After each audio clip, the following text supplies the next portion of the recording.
Bismillahirrahmanirrahim. Assalamualaikum warahmatullahi wabarakatuh.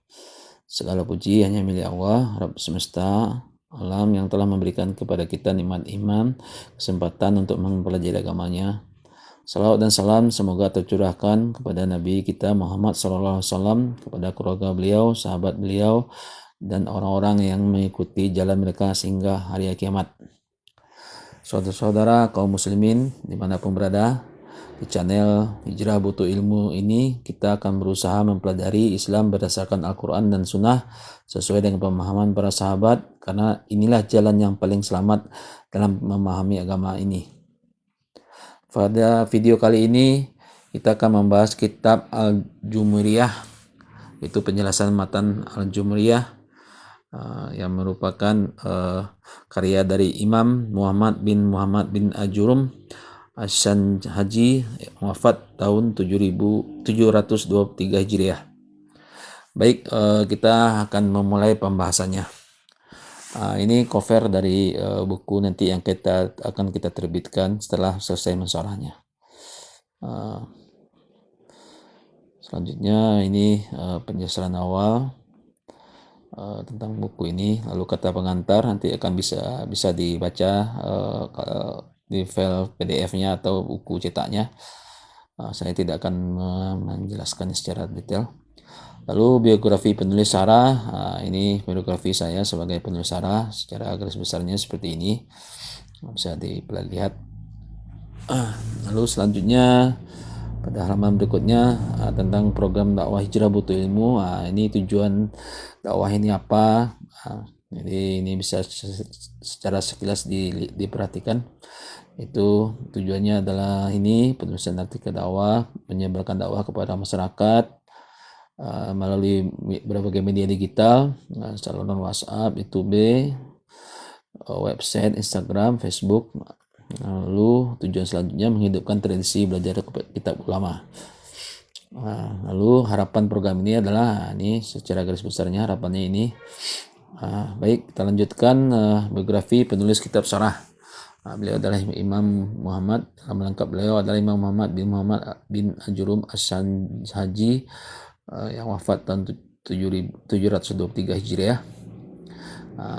Ini beliau adalah ulama dari Maghrib yang bertempatnya di wilayah Maroko saat ini.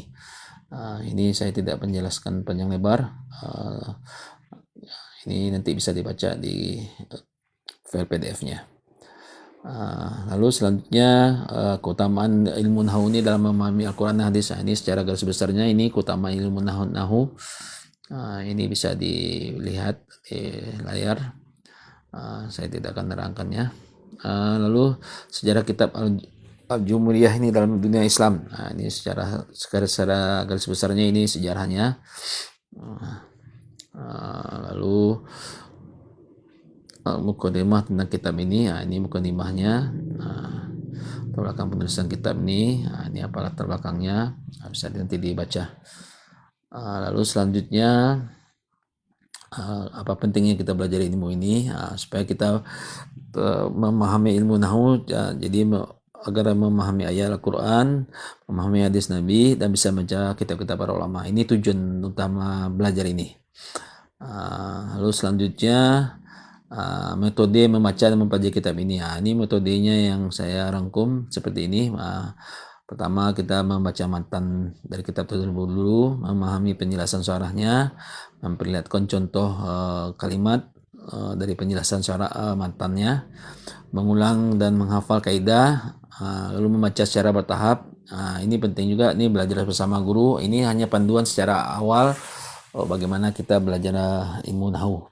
Dan tentu lebih utamanya kita belajar didampingi oleh guru.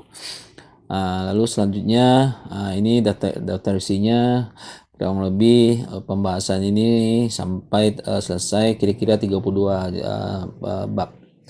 Ini baru pertama bab 1, insya Allah akan ada penjelasan berikut pada video-video selanjutnya. Baik, kita masuk kepada bab pertama terkait syarah kitab Al-Jumuriyah, yaitu karya Imam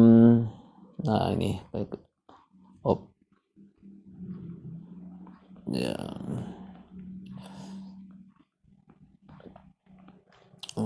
Karya Imam. Ya.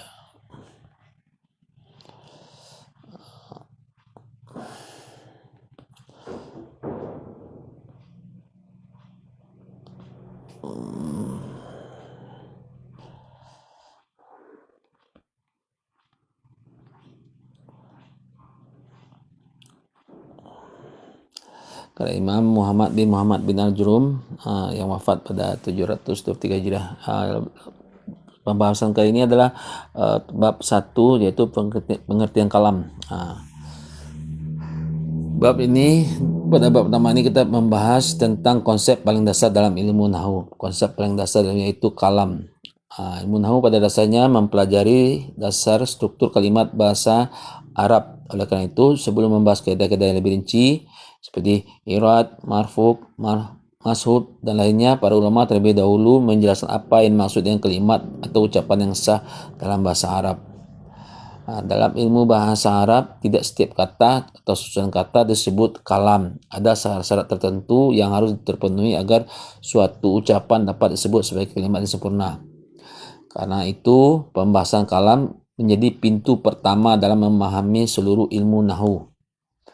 Tanpa memahami konsep ini, seorang akan kesulitan memahami pembahasan berikutnya dalam ilmu bahasa Arab. Ini penting memahami konsep ini dulu.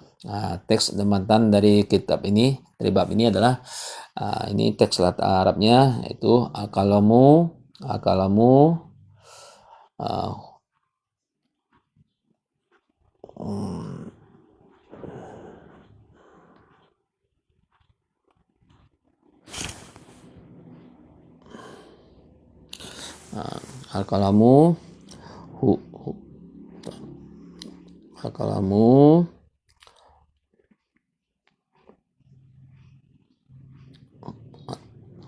huwa al-fazru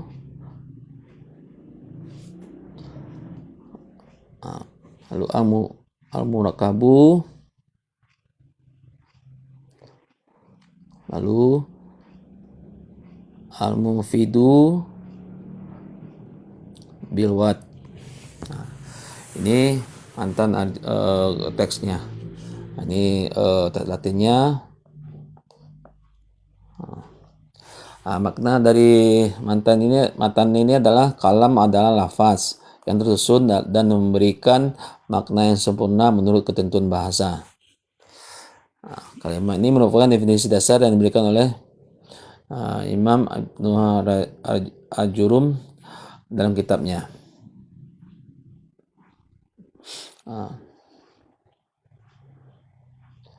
Definisi ini sangat singkat tetapi mengandung beberapa istilah penting yang harus dipahami dengan benar. Definisi ini terdapat beberapa unsur utama, yaitu lafaz, ucapan, lalu murakbat, tersusun, lalu mufid, memberikan makna sempurna, lalu bilwat, sesuai dengan aturan bahasa. Semua unsur ini harus terpenuhi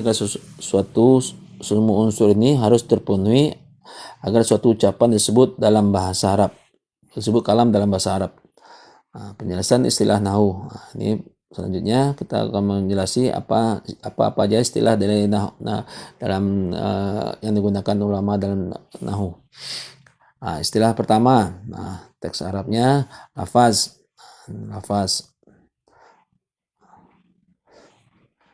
Jadi ini istilah pertama yang maknanya adalah ucapan yang diucapkan secara lisan. Dalam ilmu nahwu yang dimaksud lafaz adalah kata yang diucapkan dengan suara. Artinya sesuatu yang hanya ada dalam pikiran tetapi tidak diucapkan belum disebut lafaz dalam pembahasan nahwu. Contohnya Muhammad. Jadi contohnya ini Muhammad. Kata ini diucapkan dengan lisan, maka ini disebut lafaz. Istilah kedua, murakab.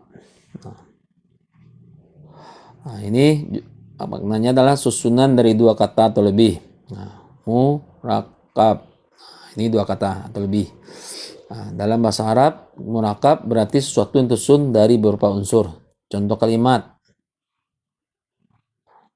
Contoh, Allahu Ghafur, Allahu Ghafur, Allahu Ghafur. Contoh kalimat. Yang maknanya adalah Allah Maha Pengampun.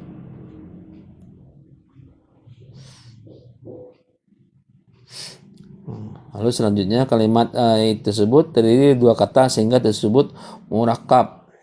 Istilah ketiga, mufid. Mufid. Yang maknanya adalah memberi makna yang sempurna. Artinya, ketika seseorang mendengar kalimat tersebut, ia sudah memahami maksudnya. Contohnya adalah qama Zaid. Zaid telah berdiri. Qama Zaid. Maknanya adalah Zaid telah berdiri. Ini translate artinya. Lalu selanjutnya kalimat sudah memberi makna yang jelas. Kalimat ini sudah memberi makna yang jelas. Berbeda dengan ucapan idza jaa. Ia sudah datang. Idza jaa. Maknanya adalah ia datang apabila ia datang. Ucapan ini belum memberikan makna sempurna karena pendengar masih menunggu kelanjutannya. Istilah keempat, alwad. Maknanya ketentuan bahasa. Arti kata tersebut digunakan sesuai dengan aturan bahasa Arab yang tidak dikenal oleh para penutur bahasa Arab. Lalu selanjutnya kita masuk ke poin penjelasan ilmiah secara mendalam. Dari definisi yang diberikan oleh Imam Ibnu Ajrum, para ulama menjelaskan bahwa kalam memiliki 3 syarat utama. Syarat pertama adalah harus punya lafal. Artinya harus diucapkan dengan lisan. Karena itu tulisan tanpa suara tidak disebut lafaz pembahasan. Nahu. Meskipun secara umum tetap ditulis. Lalu syarat yang kedua harus disusun dari 2 kata atau lebih. Contohnya at-talibu hadir. At-talibu hadir.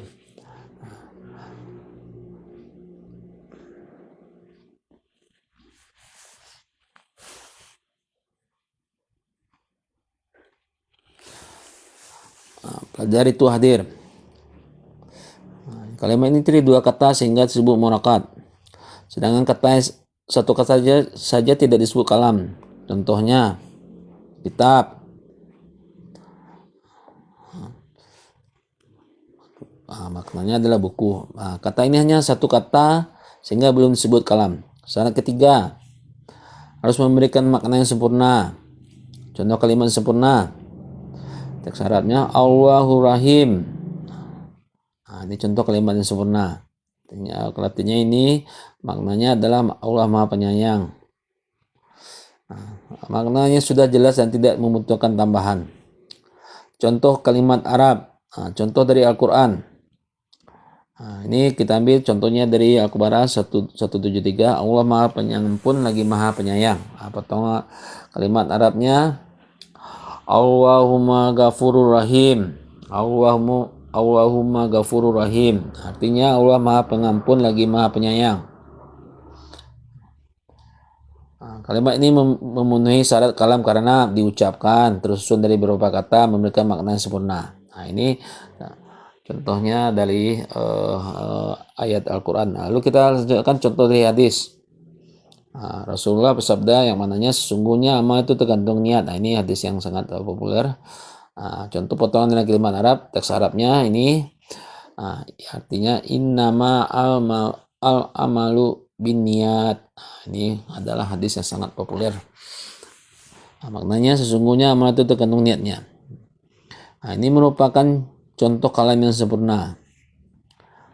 Lalu kita selanjutnya pembahasan ke-6 dari bab ini, hubungan ilmu nahwu dengan pemahaman Al-Quran. Ilmu nahwu membantu memahami struktur kalimat dalam Al-Quran. Contoh ayat yaitu surat Al-Fatihah ayat 5, hanya kepadamu kami beribadah dan hanya kepadamu kami memohon pertolongan. Itu yang sering kita baca, iyyaka na'budu wa iyyaka nasta'in. Teks Latinnya, maknanya hanya kepadamu kami beribadah dan hanya kepadamu kami minta pertolongan. Ini contohnya agar memahami struktur dalam Al-Quran. Susunan kalimat ini menunjukkan bahwa objek didahulukan untuk menegaskan tauhid ibadah. Hal ini dapat dipahami dengan benar melalui ilmu bahasa Arab. Lalu selanjutnya kita masuk ke bagian ke-7 dari bab 1 ini. Kesalahan yang sering terjadi. Berapa kesalahan umum yang umum dalam memahami kalam ini? Yang sering terjadi adalah: satu, menganggap suatu kata sudah disebut kalimat. Yang kedua, menganggap setiap susun kata disebut kalimat. Lalu yang ketiga, kesalahan sering terjadi, tidak membedakan antara kalimat sempurna dengan kalimat yang belum selesai. Kesalahan ini bisa menyebabkan kesalahan dalam memahami teks Arab. Lalu pembahasan ke-8 dalam bab ini meluruskan subhat yang sering terjadi di masyarakat. Sebagian orang menganggap belajar bahasa Arab tidak penting karena sudah ada terjemahan. Pendapat ini tidak benar. Terjemahan hanya penjelasan makna, bukan pengganti bahasa asli. Banyak makna Al-Quran tidak dapat dipahami secara sempurna tanpa memahami bahasa Arab. Karena itu, para ulama sangat menekankan pentingnya mempelajari bahasa Arab. Lalu penjelasan ke-9 dari bab 1 ini, kita mempelajari bahasa Arab. Salah satu sebab banyaknya kaum muslim tidak memahami bahasa Arab, memahami Al-Quran, karena mereka tidak mempelajari bahasa Arab. Sebagian besar umat hanya membaca Al-Quran tanpa memahami maknanya. Contoh sederhana yang hampir tiap sholat kita baca, yang selalu pasti wajib kita baca, seperti membaca Al-Fatihah. Kita tahu bacaan Arabnya, tapi kita tidak tahu apa maknanya. Ini hal yang perlu sangat diperhatikan oleh setiap kaum muslimin agar mempelajari bahasa Arab, minimal mengerti apa yang memahami apa yang dijelaskan oleh Al-Quran tersebut, agar kita menambah kekhusyukan kita dalam beribadah dan menambah keyakinan kita kepada agama kita. Padahal Allah Subhanahu wa taala menurunkan Al-Quran dalam bahasa Arab agar mudah dipahami. Seperti dalam firman-Nya, Allah berfirman, sesungguhnya kami menjadikan Al-Quran berbahasa Arab, kalian memahaminya. Jadi dalam Quran Az-Zukhruf ayat 3. Karena itu mempelajari bahasa Arab merupakan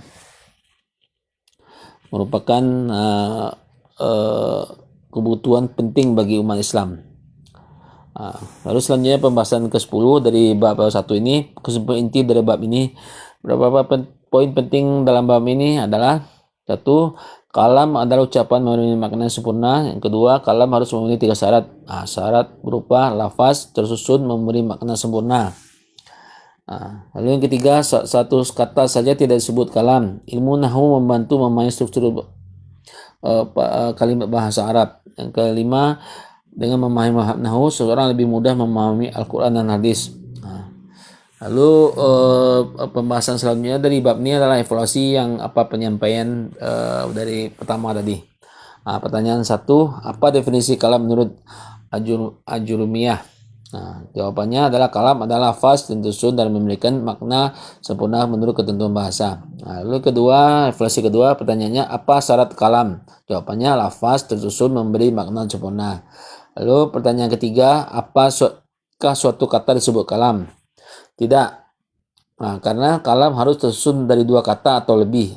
Jadi kalau dia hanya 1 kata itu belum disebut kalam. Jadi minimal tersusun 2 sampai 3, minimal 2 atau lebih. Itu baru disebut kalam. Lalu pertanyaan keempat, mengapa ilmu nahwu penting? Kan jawabannya, karena ilmu nahwu membantu memahami struktur bahasa Arab dalam Al-Quran dan hadis. Lalu evaluasi kelima, pertanyaan kelima, apa manfaat memahami kalam dalam bahasa Arab? Jawabannya adalah dengan memahami struktur kalimat bahasa Arab dengan benar, sehingga dapat memahami teks syariat dengan lebih tepat. Lalu terakhir, pembahasan dalam Bab ini adalah nasihat penutup bagi siapa saja yang ingin mempelajari bahasa Arab ini adalah bahwa para ulama menjelaskan bahasa Arab adalah kunci memahami wahyu. Jadi kalau bagaimana kita memahami wahyu tapi tidak memahami bahasa Arab, tentu otomatis tidak akan sama pengertiannya dengan arti teks yang digunakan oleh bahasa kita sehari-hari. Itu makanya penting di situ ulama menyuruh kita untuk belajar bahasa Arab agar memahami wahyu. Karena itu mempelajari bahasa Arab bukan sekadar mempelajari bahasa, tapi merupakan bagian dari menjaga agama. Semoga Allah Subhanahu wa taala memudahkan kita mempelajari bahasa Arab dan menjadikan ilmu sebagai sebab kita memahami agama ini dengan benar. Wallahu a'lam. Demikianlah pembahasan pada kesempatan ini. Semoga Allah memberikan ilmu yang kita pelajari kali ini sebagai ilmu yang bermanfaat, yang menambah iman kita, memperbaiki ibadah kita, mendekatkan kita kepadanya. Jika dalam penyampaian ini terdapat kebenaran, maka itu semata-mata dari Allah Subhanahu wa taala. Dan jika terdapat kekurangan atau kesalahan, maka ini datang dari kelemahan pribadi saya. Semoga Allah Subhanahu wa taala mengampuni kita semua. Jangan lupa untuk terus menuntut ilmu, karena hijrah yang benar harus dibangun di atas ilmu. Insyaallah kita akan melanjutkan pembahasan pada video berikutnya untuk dapat disimak selanjutnya. Wassalamualaikum warahmatullahi wabarakatuh.